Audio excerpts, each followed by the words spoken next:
Nice to see you, Fraser. Yikes. Hi, Lee. Move your camera up a bit or your head down. Oh, that's better. Lovely. All right, guys. Hey, Hi. how are you? If it's not, well, me and Jack have been speaking for about 20 minutes. We've basically done an Fucked. interview. Yeah, Fair. So, you yeah, finished. yeah. Maybe that's it. Maybe that's a wrap then. Yeah, that's good. Yeah. Just got your face in there for like the thumbnail and we're done. How you been? It's been ages. Last time I saw you was at Arctangent in 22, 21. Yeah. 21, No, must have been 20, 22 because COVID. 20, 20 Anyway, fucking, it was when Yeah, 20 we must have been 22. we did an impromptu backstage yeah. interview with Yeah. Lauren. No, We I'm did, good. yeah. How are you? I'm good. Congratulations on becoming a personal trainer. Thank you very much, mate. Much appreciated. Yeah, very happy with that. And good little plug as well from you. Thanks. I have to plug myself now. Anyway, let's talk. Oh, Let's talk. we recording it? We're recording, yeah. Ah, I'll put my cards Oh, back on. yeah. Anyway, new album. And the first thing I want to say is you actually put a name on this album, which makes it so much easier for people. Whoops. Yeah, this is actually like a song title, and you just put, "Oh, this is the album." No, no, no. So, A Theft out on the 15th of November. That's Yeah. correct. Yeah, and for those who don't know, this album's been recorded as a three-piece. Three of you, or the band's certainly a three-piece now. Zach is elsewhere. Whatever happened, we won't go into the details of that. But I think strikingly, Fraser, from the videos and stills I've seen posted on Still, I think it's quite a good thing for you, isn't it? Like you've certainly seemed to have come out your shell. Like when I saw you at Arctangent, you were not facing the crowd. You were very much trying not to make any eye contact, and you seem to be now obviously doing vocals and seem to be coming out of it. Is that a fair statement? Yeah, it's not something I ever had any intention or designs on doing. Um, I think that when so the first show we did when Zach couldn't make it, it was a London. It was when we were playing with Ash Spire, and Jack and I had decided, well, we'll just see what we can do. And I'd never done vocals live before. Got on stage and I was like terrified. Didn't want to do it. As soon as I could hear my and feel my kind of like voice coming back through the monitor, something switched in me, and I was like, "Oh, I think this is the real catharsis that I've been missing this whole time. This is I think this is why people enjoy performing." Uh, Up until then, Fraser had just been hating every second of it on stage. Yeah. Honestly, I couldn't think of anything worse than I being was, on and stage. look, that's what I'm saying. It was so obvious when, like, I saw you at Arctangent. You just like, you just wanted to be like away from everyone, just not even notice anyone was there. And now Yeah, good things have come out of this like bad. all it took was me shouting at people. Yeah, yeah, yeah. And, That's how I feel better about myself. and now you've just like put all these shouty noises onto a new album, A Theft, Yeah, yeah. which I was a bit late in getting this album. I won't lie, due to whatever happened, Fraser. I'm blaming you on this anyway, but you sent me. I think it was on a Friday, and look, I mean, it's been 3 years since Curly Brackets, the first album, Mhm. something like that. Yeah, It's 21. yeah, Yeah. so 3 years since the album, and Venny and I reviewed that, and you know how much we loved that album. We thought from a debut, especially, was the production was huge, and I was really looking forward to the new album, The Theft, and Fraser. Obviously, I think it was you on Instagram. I was messaging at the time. I was on the bus on the way to a gig, and I listened to it back to back, and I think what a couple of things that strike me on this album. Firstly, Fraser, obviously your vocals, but secondly is the runtime of it. Now, I think the first album was near an hour ish long, something like that. Yeah, Yeah. This, 50, 57 minutes, I think. yeah, yeah, something like that. Theft is now running 36, I think, is it? Something like that, around that mark. Yeah, something like And um, I think I mean, and it's difficult because I'd like to think that we have a good relationship between the like we're friends or whatever. So it's very difficult to be like put aside the friendship and look at it objectively. But I think if I'm looking back now at the first album compared to Theft, there are some striking differences, and I think the first album was certainly the template of what you were looking to achieve. And I think a theft is just up above it. And I think in terms of potentially, I don't know what it was when you were writing the album, but condensing the tracks more. And certainly, I was listening to Droves earlier, and the middle section where you have these lulls in it with just isolated guitars, there's certainly not much of that on this album. And sure. I mean, from your point of view, I suppose, was that an intentional thing? Were you looking to make a quick, snappy album, or was it just happened to? Well, I think it was mainly because you guys, when you reviewed the first one, you said it was too long. And then I'll take. I'm happy with that. I like it. But you're welcome. No, it was intentional. When we wrote brackets, sorry, curly brackets, Thank you. we the goal was always to write an hour long album because no one at the time. It was like, well, no one's writing hour long albums anymore. So we were like, we're going to do it.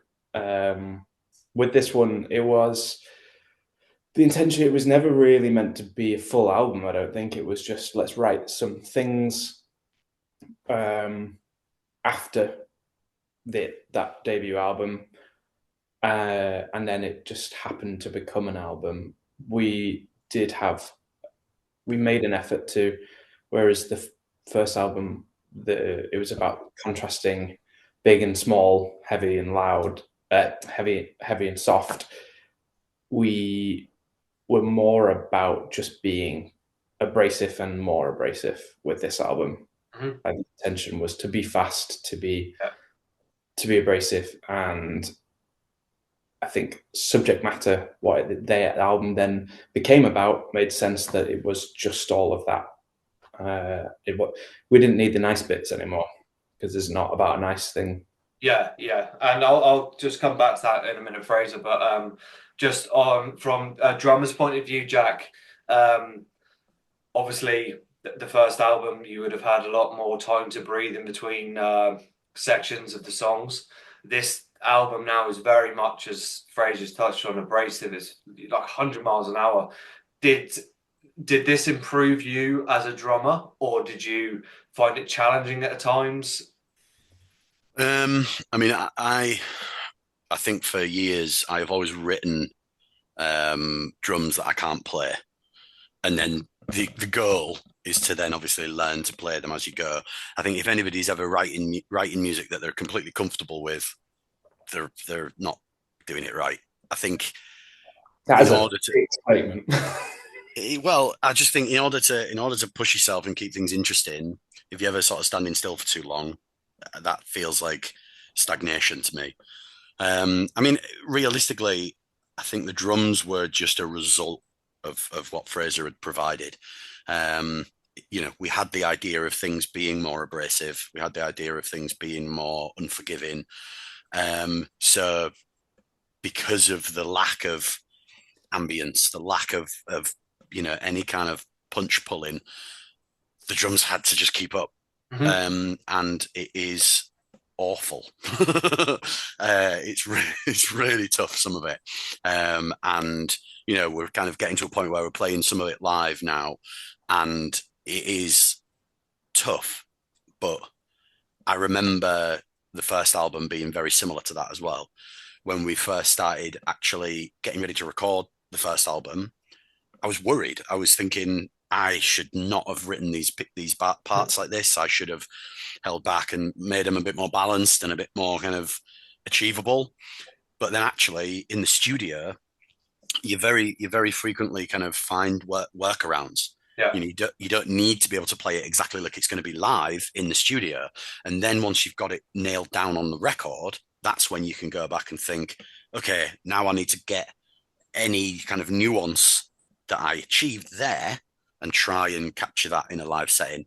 And I think it's almost like, yeah, it's the blueprint of what the live show will be, but the live show is only ever an afterthought of what the recording is going to be. So it's that strange kind of each part is kind of almost almost ephemeral until you start actually nailing those things down in either sense. So yeah, I mean, I've only ever really responded to what Fraser outputs on guitar. To be fair, I know he frequently tells me that I do more than that, but it is, as far as I see my contribution, I just react, and then we both kind of edit. So I think the idea of pushing brackets to be, pushing a theft to be more abrasive, pushing a theft to be harder, heavier, more horrible. Again, that was actually more from again criticism. It wasn't necessarily criticism. People were frequently saying, just pick a lane, just settle on something, settle on an idea, play a riff for more than 2 bars. And we were like, well, we're not going to do that.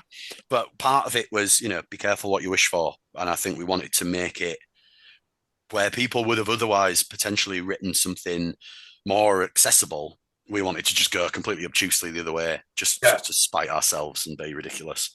And is that how you write? I assume that you two wrote most of this album, or majority of it. Is that how it works? Like, because do you like throw riffs out, Fraser, and Jack, you then play over it, or do you come up with some drum riffs potentially, and vice versa? No, I've never done that. I tried it once, and Fraser looked confused and didn't understand. So, yeah, I mean, I wouldn't really know where to start writing a song drum wise. I don't think it would be a still song, to be honest. I've always said that Fraser's kind of the writing backbone of the stuff that we produce.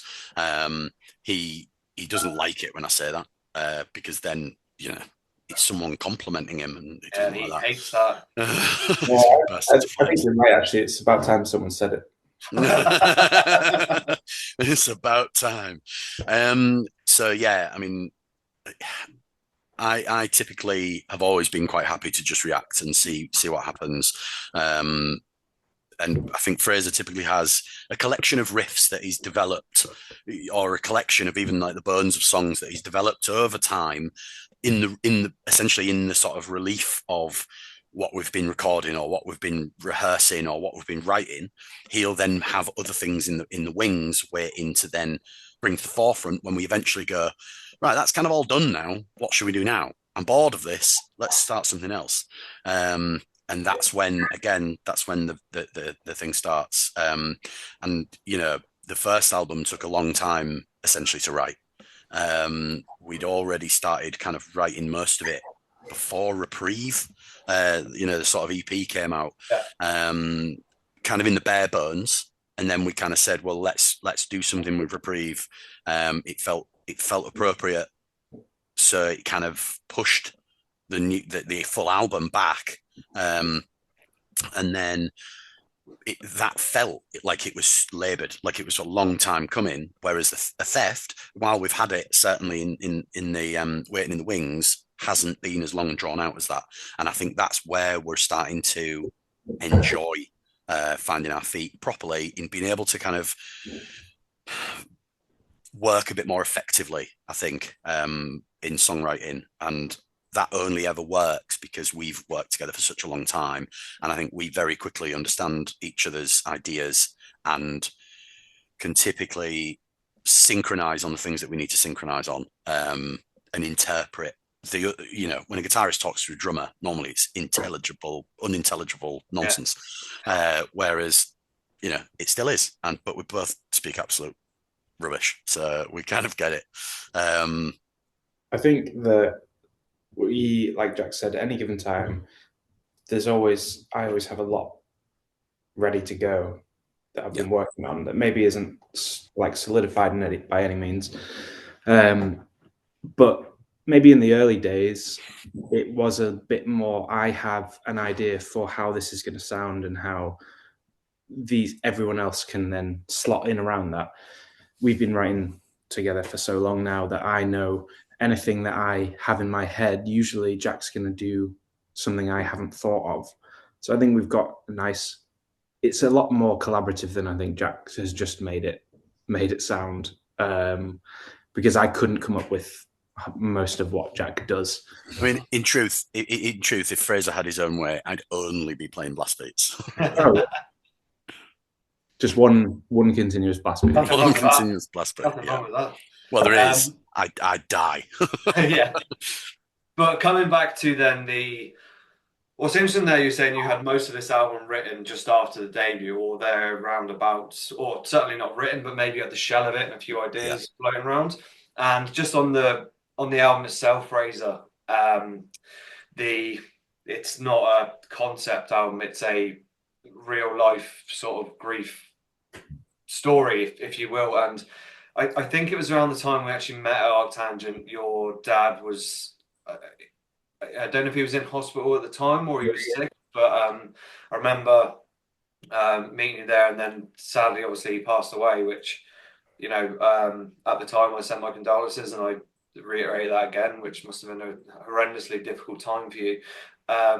So you've obviously taken that grief, and you've, I assume, written lyrics around it and stuff. But because the music was sort of written straight after the first album, how did you integrate it? Like, did it just fit luckily, or was there much changes? Well, actually, thinking about it, I'd say maybe half or three quarters of instrumentation was done. In terms of when the album became about the grief and what happened, it kind of felt like it slotted together very fast. We were at a stage where we didn't actually have vocals and vocal lines, but we didn't have lyrics and vocal lines on most of the tracks that we already had. And then it was easy enough to just fit these bits on top of. It kind of all fell into place. Sorry, 2 seconds. The shadow. It was very easy to just fit it into place because we've always operated along the lines of vocals are just another instrument. It's not, we obviously do put a lot of thought and intention into lyrics, but at the end of the day, it's just another instrument line that can be put in the composition, for want of a better term.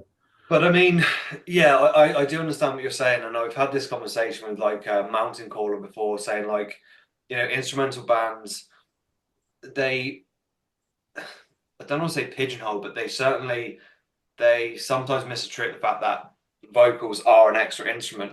And I agree with your point there, Fraser, but I think on this album specifically, because of what you're writing about, it must have been incredibly hard for you.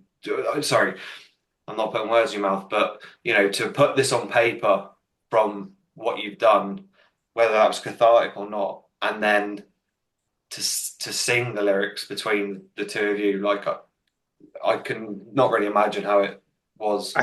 I mean, there were times. I don't know. I don't actually think it was hard. I don't mean that. I'm not trying to be obtuse. In terms of, sorry, Jack did that. I wasn't laughing about this. your situation. No, it's fine. I hate you. No, honestly, it felt a very natural process. I mean, I've always made things in response to how I'm feeling at any given time. My output has always been driven by situation. emotional situation, for want of a better term. So in that time period, it felt very natural to put that on paper and to put it into the album. And it kind of, if anything, having that focus gave me it gave me an escape from falling apart.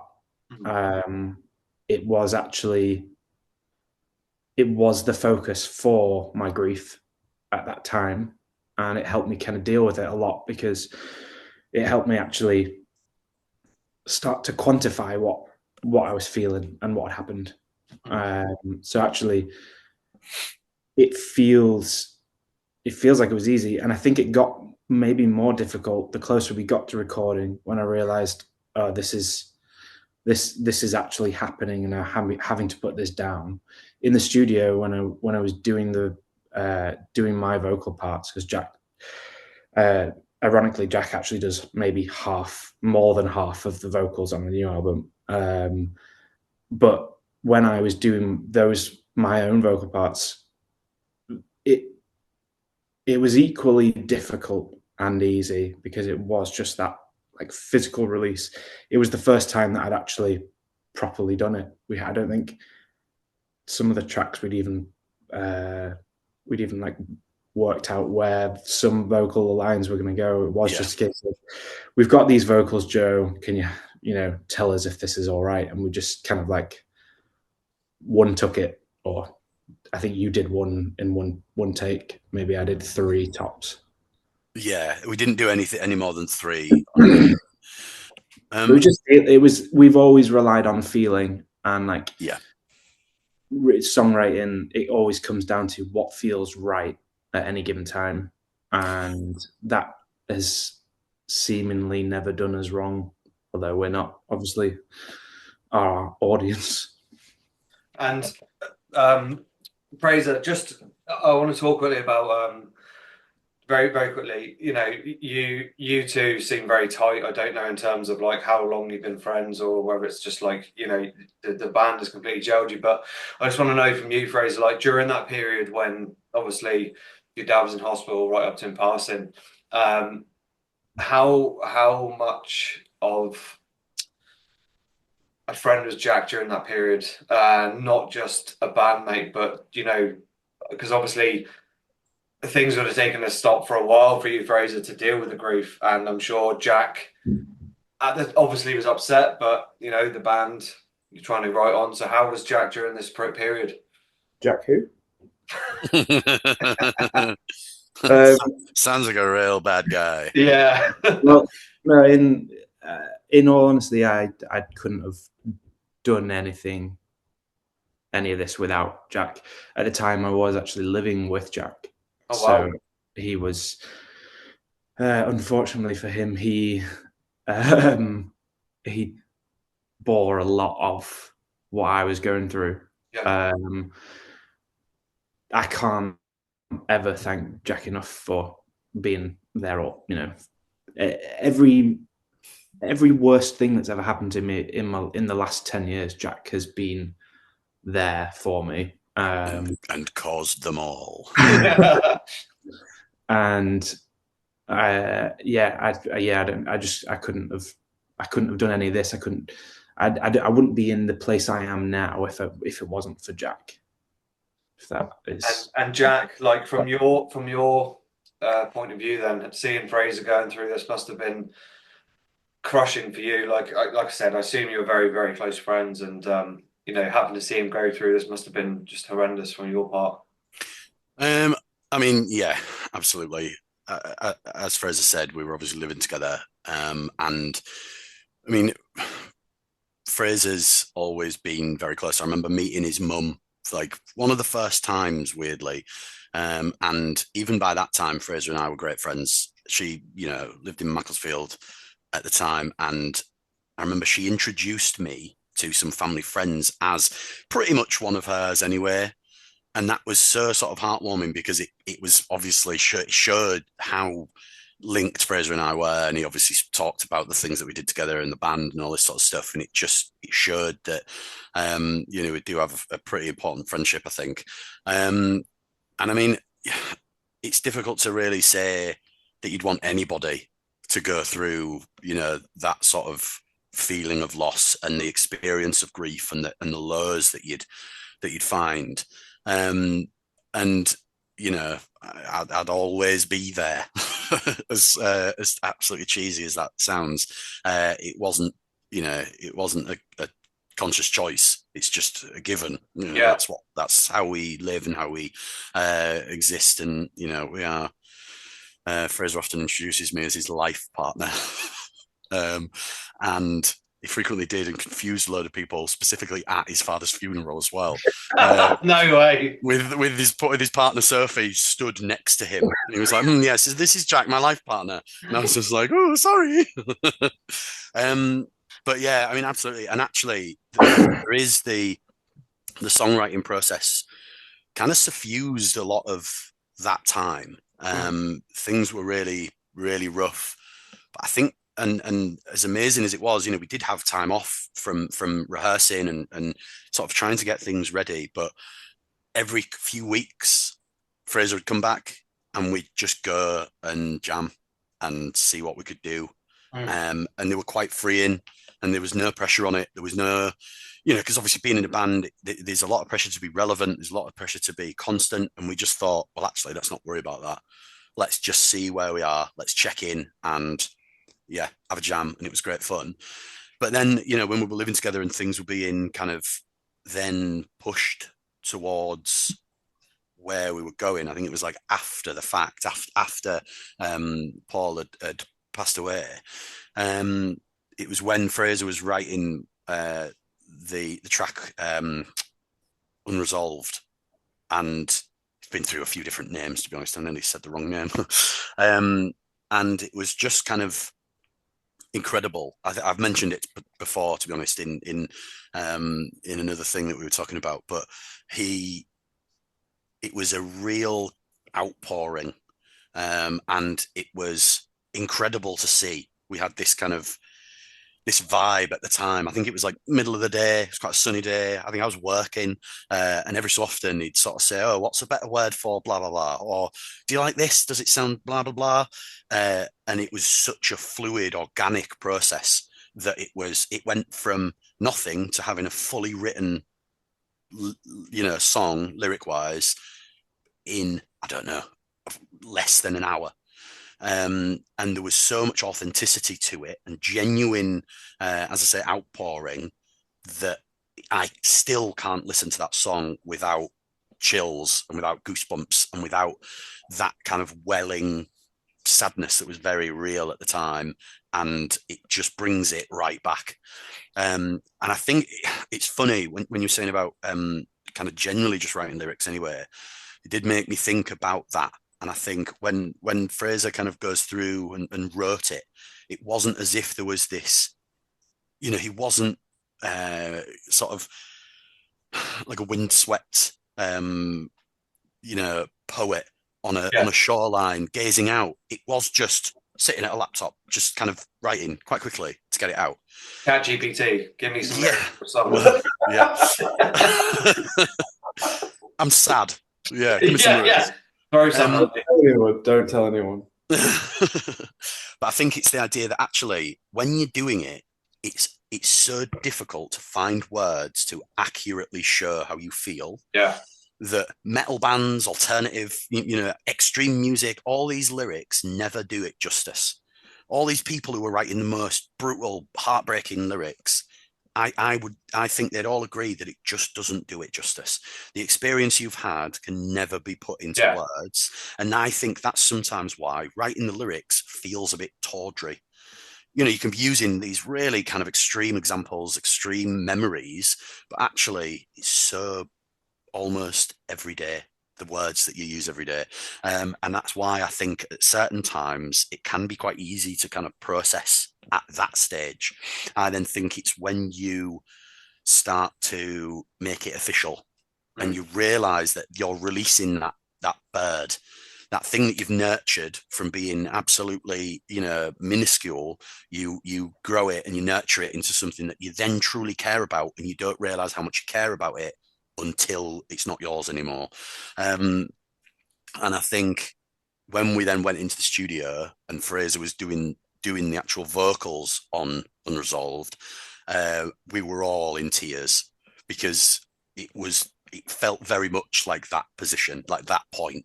As much as you might say that's the release, the actual album release, I think it wasn't. The emotional core of that was the actual. This is the time to pull the trigger on that and make it real. And again, it was just incredible. I've always admired the way that Fraser works in everything he undertakes, and him doing vocals and writing lyrics hasn't ever seemed like it was anything less than the absolute brilliant, inspired stuff that he always produces. High praise indeed. Fraser is just so embarrassed, isn't he? Look, it's just like, oh, no. A few more questions before we end, just purely because we started late, not pointing fingers at anyone, but rock stars. He was too busy. He was too busy chucking TVs out of Yeah. windows. Sorry, my private jet's been delayed. I've been a bit late. No, so you recorded Joe Clayton and his Bloodlit Records, I think it's called, is it? And Floodlit Recordings. You're one of the earliest bands to release something on the label. Am I right in saying that? Like, it's not been going that long. Yeah, first release after Pine. Oh, yeah, of course. Brilliant. Yeah. And I mean, again, like, I'm going to give you a rundown of what my thoughts on the album are after, but again, I think the production's captured it very well. I said about the first album how good it was, and I think he's done exactly the same on this album, and it's superb. The other thing, you've got some shows coming up, and I was speaking to Jack beforehand, and I said, "Oh, are you doing this show?" He wasn't sure which show we can talk about. So, Fraser, you've got some shows coming up. Tell me who they're with, because I don't want to blow it. We have the next show we're playing. We've been fortunately asked to play one of Torpa's last show in Nottingham. Oh, no way! So that'd be good to play with those guys on their last so tour. Sad. Yeah, devastated. UK's heaviest band. I think that's maybe a disservice. One of the UK's best bands. Yeah, doesn't matter whether it's heavy or not. Yeah. But no, we've got that, and then we are also playing. That was quite a last minute booking because we'd already had another Nottingham show with Interama booked for a few months. Cool. That was the one I was thinking of, and Jack was like, "Oh, I don't know if I can say it, but we're saying that album Soul for English by them was absolutely phenomenal. What a gig that'll be." Yeah, I think that's going to be mental. I know. Yeah, it's going to be great. Very much looking forward to playing with that. I think when did we see Interama? When they were toured with Celeste however many years ago. Yeah, it will be, wouldn't it? Amazing. So at Boom, actually, yeah, in Leeds. It's going to be a strange experience to play with a band like that. And then after the album comes out, we've got a run of dates. The end of November, we're playing Leeds. It's just been announced that we've jumped on the 100-Year-Old Man Leeds show. Told you, Jack. Which will be really good. Jack doesn't go on social media, so he won't know. I do. It's just, I don't remember anything. Yeah, we're playing that 100-Year-Old Man show, which I'm very excited about. And it's quite nice as well. It feels quite nice because Owen from 100-Year-Old Man, he had years ago, he put us on maybe our second ever show. No way. I don't know how he discovered us, but from the beginning, he was a major supporter of us. Yeah. I mean, we didn't know him, he was just some guy. So it feels something quite cyclical now about we're releasing this album and getting to play with 100-Year-Old Man. Yeah. And then we're doing Manchester, Bristol, and London. I can't remember. Black Heart, is it in London? Yes, in London. Yeah, When's that? 1st of 1st of December. December. 1st of December. I do remember some things. Yeah, we've got a You've just been on Google, Jack. It's not difficult. We've got a secret band yet to be announced for that show, which I'm very excited about having them on the lineup. It's been Sorry, you're headlining that, Camden. yeah, we're headlining, but we've got a secret. Oh, well, you'll tell me after this for sure. Oh, I can't tell anyone. Can't tell anyone yet. He hasn't even told me because I'm He off. probably has, Jack. Interesting. But yeah, I will tell you after. Do you know, I'm half tempted to come over for that gig, that London one. Wednesday night. Yeah, leave it with me. Sorry, that's completely irrelevant to the interview. But we were only it to get you over to London. Yeah, you just reeled me in, haven't you? That's the whole purpose of this. Yeah. If you do come over, I'll talk to Chris. I'll get you on a guest list, and then at least you only have to pay for the plane. Yeah. You can send your jet over. We'll send our private jet. Yeah. It's powered by TVs thrown out of windows. The final bit then, because I don't know if we're gonna have time to review the album on the show. I hope we do, but I think it's probably better coming from me to you, Fraser. I already sort of threw a few things at you on Instagram saying about the album, and it's interesting you should say that Owen from 100-Year-Old Man sort of didn't really know you yet still, and I think this album, certainly the debut, sort of definitely put you on the map of this brilliant UK underground scene we have. Or I don't like to use the word underground, but you know what I mean. I think this album's gonna. Sorry? Feels underground to us. Yeah. I think this album, The Theft, is going to take you on to the next level. I think it's an album from a band who have clearly now sort of streamlined what they wanted to do, and they've definitely, like you said, the first album you just wanted to write an hour's worth of music. Fine. This album seems a lot more concise. You know what you want to do. You're not writing long songs for the sake of it.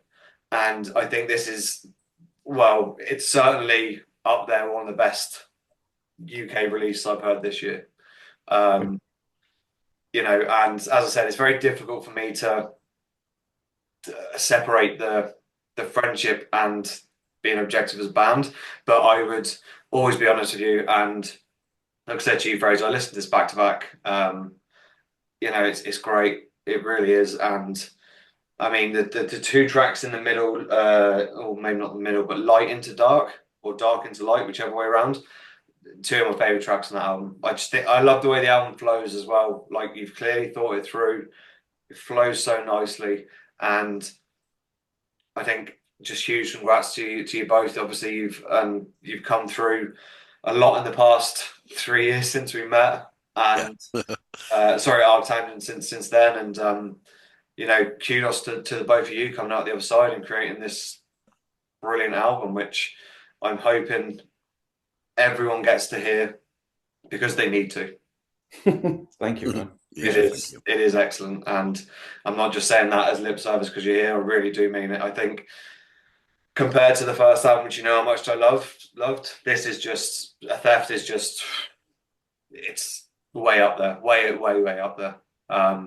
It's brilliant. And Fraser, I'm delighted that you're on vocals and it's brought you out of your comfort zone. I'm hopefully going to see you squeal on stage at the Black Heart. Well, I've been practicing my pig squeals. Great. But listen, guys, it's been great. Always great chatting to the two of you. And the album's out on the 15th of November, which is like 2 weeks away, is it? Maybe 3? 3, think about 3 weeks. Yeah. Something like that, yeah. I assume you've released some singles off it, have you? Yeah. The second single was released on Tuesday via YouTube. Oh, right. Oh, yes, you did a video. Yeah, we released Light on Tuesday. Yes, and I saw the credits, direction by Fraser. Yeah, well, it felt a bit wanky saying directed by. I just I made it, but I didn't. I'm not a director. Oh, yeah, fair enough. Producer Jack in the background. Did he have any? No, Any wishes? No, no credits for that. I asked them to take my name off it. No, Did Jack even show up? Did he? no, it was a team effort minus Jack. Yeah. Well, I mean, I was in the video. There was sort of some footage in there that I was sort of ambiently, involved in, but I would not take any credit for it, only because Fraser and Adam have absolutely smashed it and made an absolutely blinding sort of piece of work and a piece of art. And I wouldn't want to sort of diminish anything that they've done because I just haven't had capacity to do anything with it, really. Well, look, I mean, it's joking aside, the two of you complement each other so well. I think there's a real shared 50-50 load on each of you, be it the writing the music, lyrics, doing the videos and all that. I think it's safe to say you've worked your absolute arse off to be where you are. And I really, really hope that you get the kudos for this album when it's released, because it is one of the best UK albums I've heard this year. So, Thank you. right, lads. Just like to say, sorry, Joey. I think one thing that's quite important as to the feeling of where we are now as a band, I think is down to Adam. Because obviously, every time we've spoken, I think we've had a different bassist, and we've obviously had this kind of like running joke of struggling struggling to hold down a bassist. We found the perfect fit in Adam. Okay. And for the first time in the history of this band, it's felt like there is three legs that can all run equally fast. Like those really common creatures, the three-legged that is the mongoose.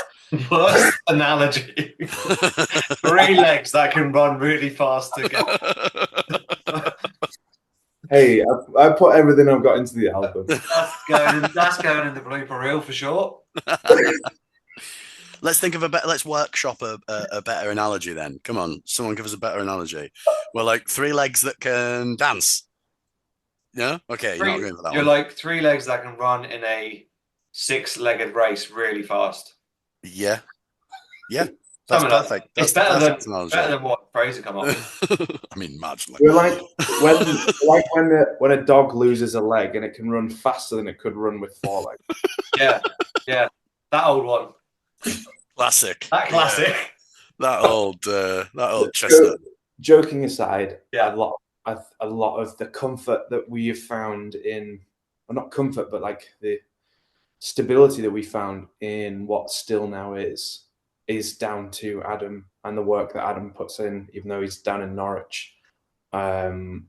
It's still, even like, I don't know, a year on, it's still very refreshing having someone in the band that is on the same level. Yeah. Which is, it's a very satisfying feeling. Yeah, that's great. I didn't even mention Adam, so I apologise, Adam, if you're listening to this. We're gonna tell him that you've been smack talking him. Yeah, he's gonna come and get you. Yeah. So we did it in the 20 minutes we were waiting for Fraser to join the interview. Yeah, that was when we did it all. Yeah. But anyway, guys, like, I hope to see you. Hopefully this year, that'd be great. Yeah. But certainly next year, at some point, I'm sure our paths will cross. And I wish you the best of luck with the album release. I'm going to be plugging it on our socials as well. And I need to order a vinyl, actually. I need to do that. That's another on to-do list. But Fraser, Jack, thanks so much, guys. Always a pleasure chatting with you boys. And I'll talk to you probably in a week. Yeah. I don't know, something like that. Anyway, guys, thanks so much. Lovely. Cheers, Joey. See you soon.